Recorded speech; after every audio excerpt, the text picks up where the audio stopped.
We shall commence this module by discussing about balance of payment. Balance of payment of a country is a systematic summary statement of a country's international economic transactions during a given period of time, usually a year. It represents a summarized and classified records of all receipts on account of goods exported, services rendered and capital received by residents and payments made by them on account of goods imported and services received from rest of the world and capital transferred to the non-residents or foreigners. Reserve Bank of India. The International Monetary Fund (IMF) defines the term balance of payment more precisely as follows. The balance of payment is a statistical statement that systematically summarizes for a specific time period the economic transactions of an economy with the rest of the world. Transactions for the most part between residents and non-residents consist of those involving goods and services and income, those involving financial claims on and liabilities to the rest of the world, which involve offsetting entries to balance in an accounting sense one-sided transaction. In a general sense, balance of payment of a country records all the economic transactions that take place between the residents of a particular country and the residents of all the other countries of the world during a particular period of time, which is usually taken to be a year. Thus, it covers all types of transactions that a country transacts, such as exports and imports of goods and services, sale and purchase of foreign assets, FDI and portfolio investment, as well as borrowing from and lending to the rest of the world. After studying this module, you shall be able to understand the concept of balance of payments, know about the structure of BOP, get to know about what does disequilibrium in BOP means and what are the various causes that engender a disequilibrium in BOP, get knowledge about the measures through which this disequilibrium can be corrected.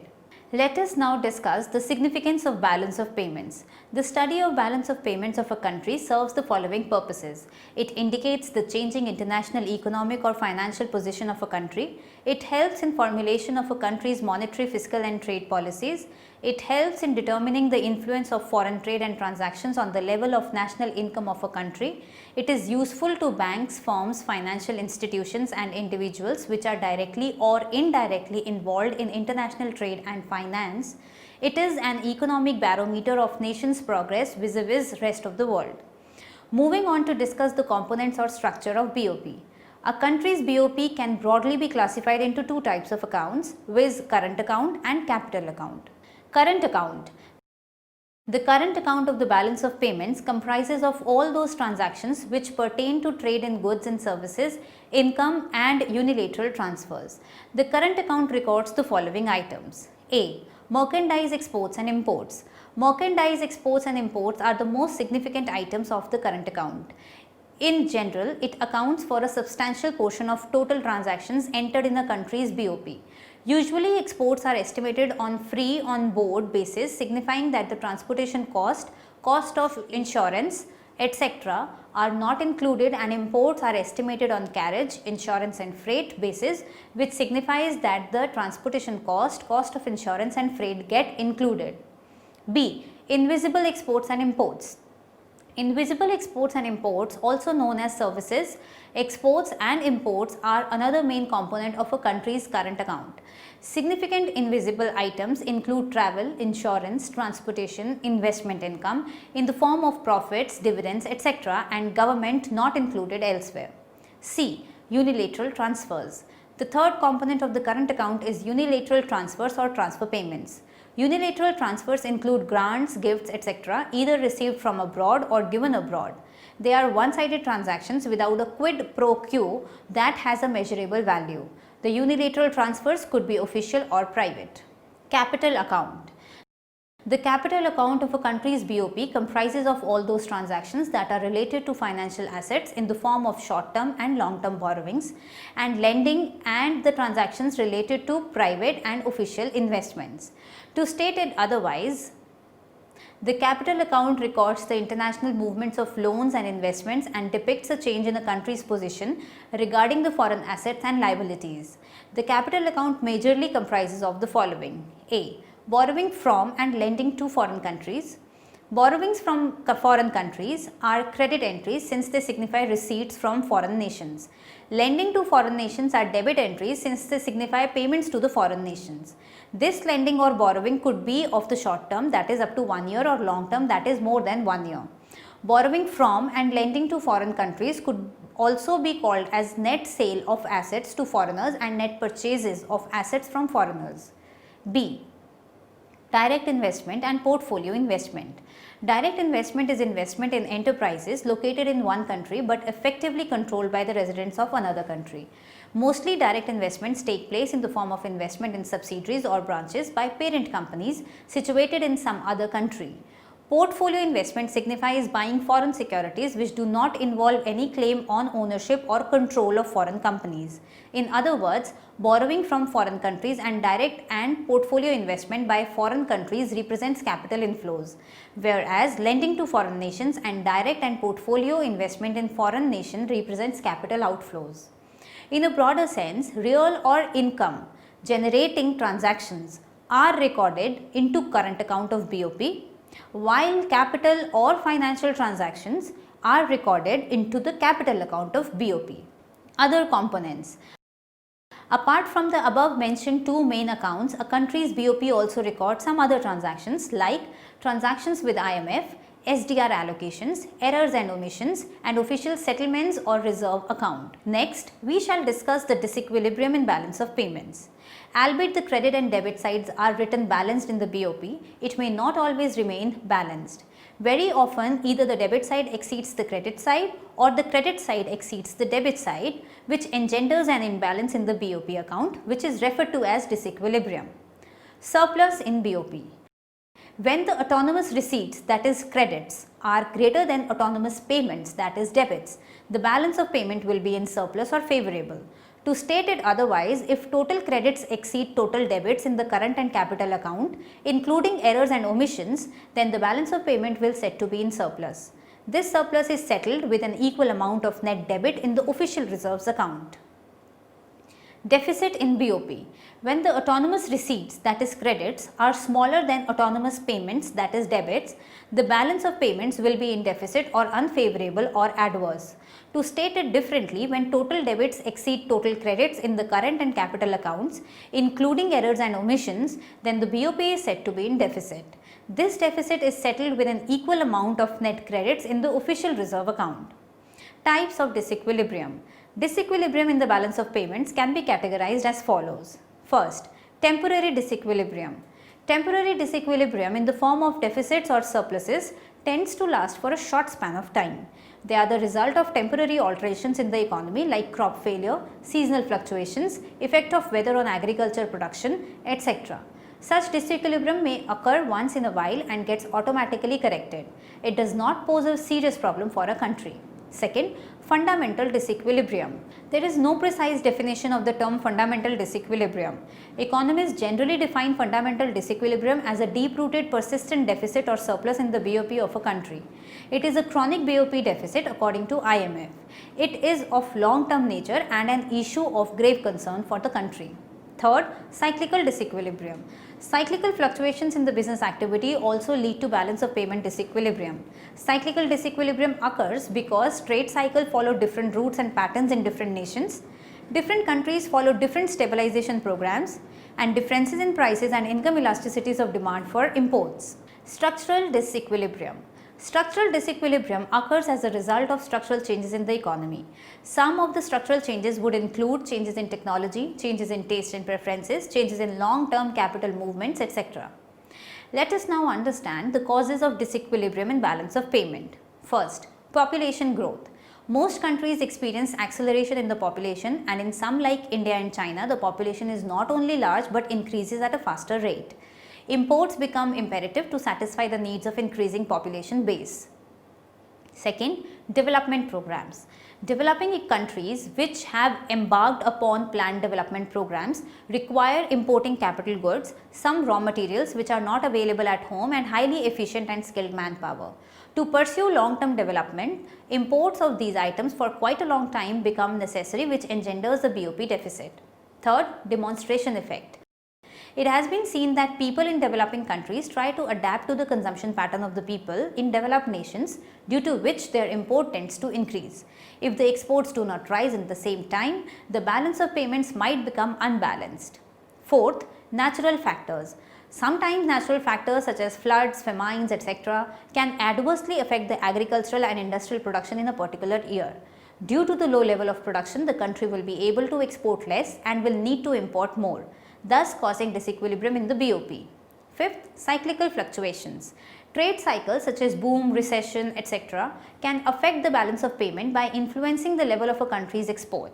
For instance, in case of boom in the market, the exports of a country will get an enhancement due to the increased demand from the other countries. This will cause disequilibrium in the BOP. Sixth, inflation. Due to rapid economic development, income and price levels experience an increment.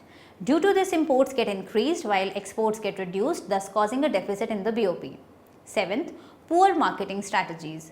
The developed nations follow advanced marketing strategies due to which their exports increases, whereas developing nations experience a deficit due to their poor marketing strategies. Eighth, flight of capital. Speculators tend to withdraw their funds from the developing nations whenever there is any adverse news related to their economy. Due to this, developing nations lose foreign exchange and gold reserves, which the investors invest in more stable economies, that is, in developed nations. This capital movement causes disequilibrium in the developing countries' BOP. Ninth, globalization. Due to globalization, there has been more liberal and open atmosphere for international movement of goods, services and capital. Competition has been increased as a result of globalization of international economic relations. The emerging new global economic order has brought in certain problems for some countries which have resulted in the BOP disequilibrium. Implications of disequilibrium in BOP. Disequilibrium, surplus or deficit in BOP is considered undesirable for a country. However, the implication of disequilibrium depends on the location or source and duration. In this context, the following generalizations are possible. With respect to the location, it could be said that a surplus in the combined current and capital account should be considered desirable for a country, whereas a deficit in the combined current and capital account should be considered as undesirable for the country. With respect to the duration, it could be said that if the disequilibrium is temporary or short term, then it is not much a serious concern for the country. But if the disequilibrium is persistent or long term, then it becomes an issue of grave concern for the country and it needs corrective policy actions. A fundamental disequilibrium in the form of deficit is undesirable because under a fixed exchange rate regime, it forces the country to go for devaluation, while under flexible exchange rates, it causes depreciation in the external value of the currency. It would increase the external debt of the country and may lead to external debt trap. It leads to depletion in forex reserves and again makes the position of the country extremely vulnerable. It makes the country totally dependent on the loans supplied by the international organizations and foreign governments and raises serious doubts about the maintenance of its external sovereignty. It is observed that disequilibrium in the form of surpluses is very rare, while disequilibrium in the form of deficits is a common phenomena. Hence, in practice, the term disequilibrium is normally associated with the deficits in BOP. Now, we shall discuss the measures to correct disequilibrium in BOP. Solutions to correct balance of payment disequilibrium lies in earning more forex through reducing imports or additional exports. Quantitative changes in imports and exports require policy changes. Such policy measures are in the form of monetary, fiscal and non-monetary measures. Some of these methods are explained below. First, monetary measures of correcting the BOP. The various monetary methods used to correct disequilibrium in the BOP are as follows. A. Deflation. Deflation signifies a situation of falling prices. Deflation as a measure can be used to correct disequilibrium in case there is deficit disequilibrium, that is when the country's imports exceeds its exports. There are two ways to effect deflation in the economy, viz. Monetary measures such as bank rate, open market operations, etc. and fiscal measures such as increased taxes, reduced public expenditures, etc. Deflation tends to make domestic goods relatively cheaper to the foreign goods, which increases the domestic exports. Simultaneously, the domestic demand for foreign goods fall due to the increased taxes and reduced incomes, and it results into a decline in the domestic imports. This all will tend to favorably affect our balance of payment position. However, deflation would achieve its intended effect only when the exchange rate do not change in between. B. Change in the exchange rate. under fixed exchange rate. Devaluation means bringing down of the value of domestic currency in relation to the foreign currency through a deliberate attempt by the monetary authorities. While depreciation is effected through the interaction of the market forces, devaluation is enforced through the official and deliberate attempt of the concerned monetary authority. When India's BOP worsened in 1991, IMF suggested devaluation. India devalued its currency by 18 to 20% in terms of various other currencies. The very next year, India experienced a decline in its imports and a rise in exports, thus having the intended effect. Generally, devaluation as a measure is used in case of serious adverse balance of payment situation. Second, under flexible exchange rate, depreciation. Exchange depreciation means decline in the rate of exchange of domestic currency in relation to the foreign currency. This implies that the country is following a flexible exchange rate policy. Suppose the rate of exchange between Indian rupee and US dollar is $1 is equals to 40 rupees. If India experiences an adverse balance of payment with regard to USA, then the Indian demand for US dollar will rise. The price of dollar in terms of rupee will rise. As a result, dollar will appreciate and rupee will depreciate in value of relation to one another. The new exchange rate may be say $1 is equals to 50 rupees. This signifies 25% exchange depreciation of the Indian currency. Exchange depreciation will encourage exports and reduce imports because exports will become cheaper and imports will become costlier. Hence, a favorable balance of payment would emerge to pay off the deficit. C. Exchange control. It is an extreme and rare step taken by the monetary authority to enjoy complete control over the exchange dealing. In this situation, the central monetary authority directs all the exporters to relinquish their forex to it, which leads to concentration of forex reserves in the hands of the monetary authority. Simultaneously, the central authority restricts the supply of forex only for essential goods. However, this is only a temporary remedy and not a permanent solution. Second, non-monetary measures of correcting BOP. A deficit country along with monetary measures might adopt some non-monetary measures too, which will either restrict imports or promote exports. These measures have been mentioned below. A. Tariffs. Tariffs are duties or taxes imposed on imports. When tariffs are imposed, the prices of imports would increase to the extent of tariff.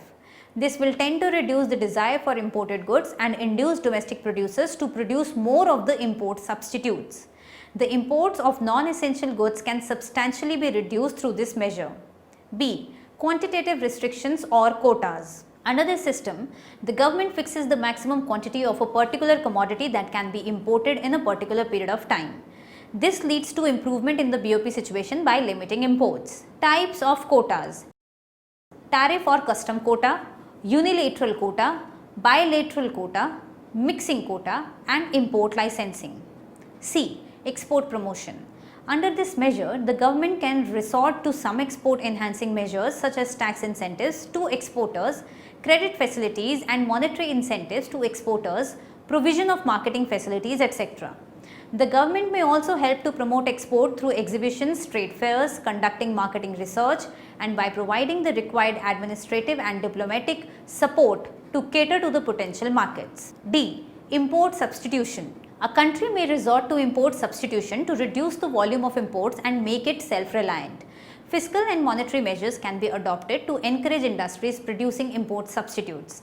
Industries producing import substitutes require special attention in the form of various concessions, which includes tax concession, technical assistance, subsidies, etc. It is generally believed that non-monetary measures are more effective than the monetary measures. Let us now summarize what we have learnt in this module. Balance of payment of a country is a systematic and summarized record of a country's economic transactions with other countries during a particular span of time, generally a year.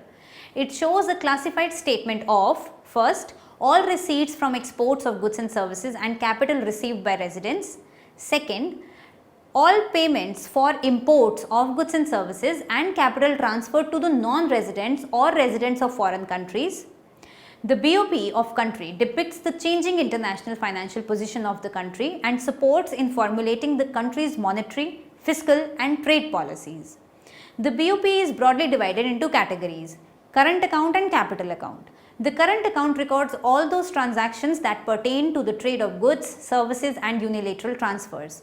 On the other hand, the capital account records all transactions in the country's financial assets and private and official investments.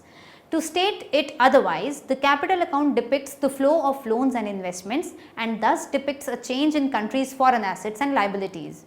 In a broader sense, real or income generating transactions are recorded in current account of BOP, while capital or financial transactions are recorded into the capital account of BOP. In addition to the above mentioned two types of accounts, BOP of a country also records some other transactions like transactions with IMF, SDR allocations, errors and omissions, and official settlements or reserve account. Albeit the credit and debit sides are written balanced in the BOP, it may not always remain balanced. Very often either the debit side exceeds the credit side, which is referred as deficit, or the credit side exceeds the debit side, which is referred to as surpluses, which engenders an imbalance in the BOP account, which is referred to as disequilibrium. Disequilibrium in BOP can be categorized as temporary disequilibrium, fundamental disequilibrium, cyclical disequilibrium, and structural disequilibrium. There are many reasons due to which disequilibrium in the BOP is engendered, such as population growth, development progress, demonstration effect, cyclical effect, and inflation, etc., which can be corrected through monetary measures such as deflation and devaluation, and non-monetary measures such as tariffs and quotas.